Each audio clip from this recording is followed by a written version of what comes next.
All right, I am here with Joe Cordina, IBF world champion. Joe, you're here in Monte Carlo. What's the feeling like? Yeah, it's great. Obviously, it's a place that's close to my heart because I boxed here 4 years ago. I love the place. It's got all the finer things in life that we all aspire to get in our life. Don't get me wrong, I probably wouldn't buy any of them because I can't afford it at the minute. But listen, it's always good to have that motivation. Seeing Lamborghinis flying around, Maseratis, Bugattis, Ferraris, Porsches, the yachts. It's always nice to see all them things, and it's like I said, it's that motivation. Yeah, and you mentioned last time you were here was around the same time you said off camera, like the South African rugby team had won the World Cup and they did it again, and here you are. Yeah, it was the last time, 2019.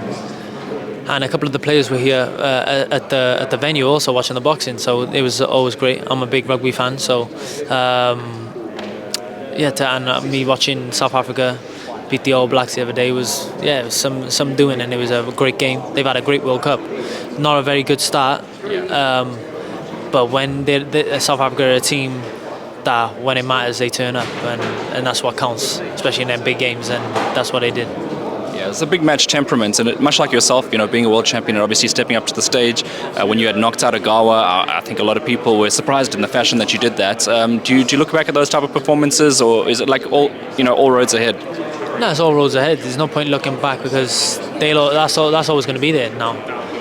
What matters is what's going forward. The fights, how we perform going forward, determines whether the fight after that. So I can't look back and think, oh yeah, I'm going to go out and do that. It don't work like that. So yeah, it's about performing fight after fight and making sure I do everything in the gym anyway. But Tony gets me in great shape. My trainer, he gets me in great shape, and we leave no stone unturned, and that's the main thing. As long as I do everything in the gym, I know everything on the night will come together.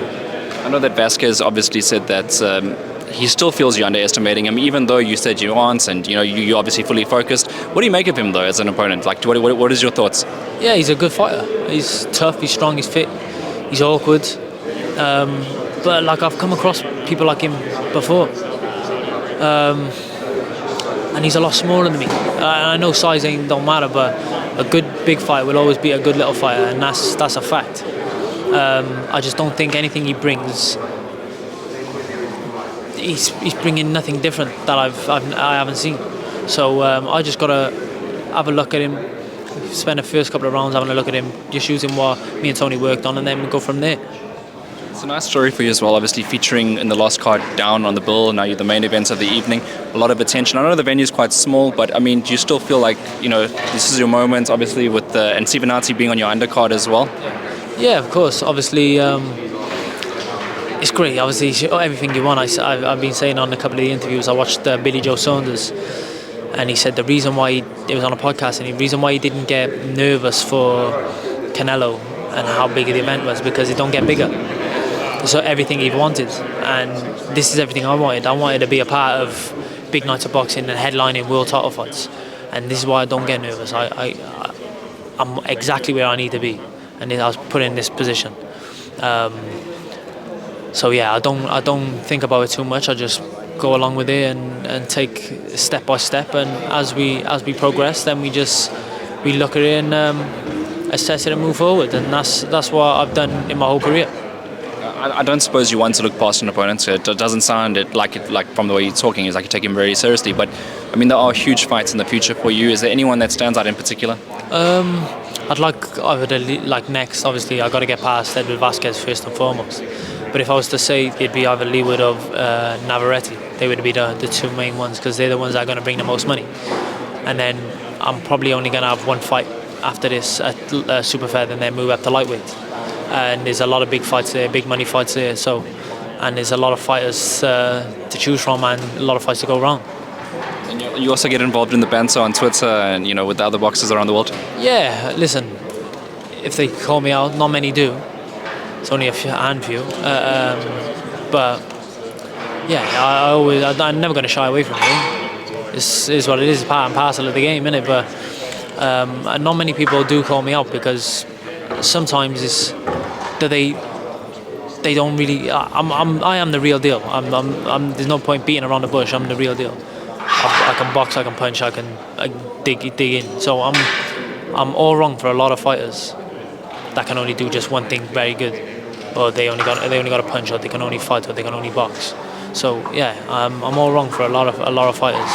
I think you definitely showed that in the Rakimov fight, because a lot of people were expecting you just to blow him away, actually, with your reputation and what you come with, but you managed to box him that day. Did you take lessons out of that performance? Yeah, of course. Well, not so much, because I know what I can do. I know what I'm capable of, and I know how I can fight. But at the same time, I know I can box. I know that's my bread and butter. I know I can punch if I land, and if I don't knock you out every time I do land, it's going to hurt. So yeah, it's just one of the things. I just do the best that I can do and go from there. All right. Without giving away a game plan, is there a particular result you're looking for against Vasquez? Nah, just win. That's the main thing for me. Win. Yeah. All right. And come the end of the night, you're going to get your hand raised, and we're going to be talking about bigger fights. And this is a huge fight as well. I mean, we heard what Eddie was saying about his previous fight against Ray Ford. How did you feel that fight went? It could have gone either way. I thought he could have won. Probably should have won. But listen, there's judges around the ring for a reason, and they see it in all different ways. So for me, it's you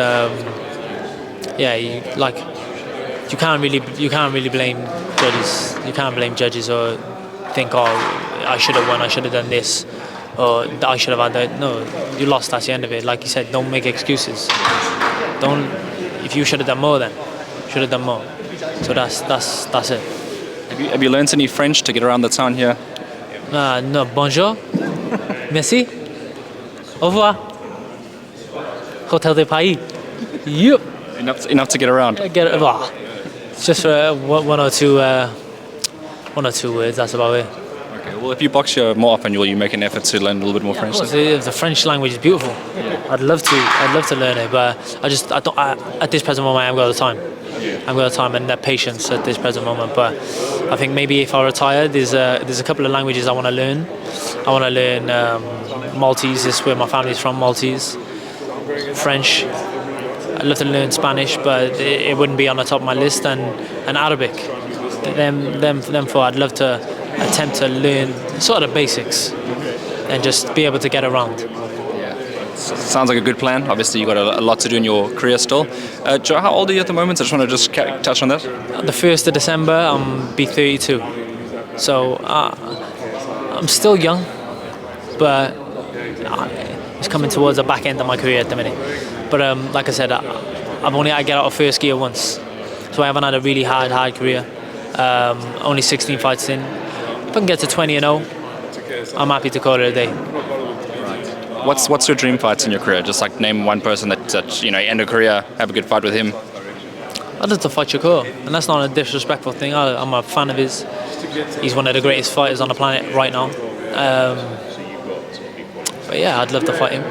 I like that fight. Actually, that's a fight for the future, obviously. Yeah, obviously, like I said, I'm gonna have one more fight after this at super feather, and then probably move up to lightweight. Thank you very much, Joe, for catching up with us all the way from South Africa. SA Boxing Talk. All the best for your fight. Thank you, my man. God bless.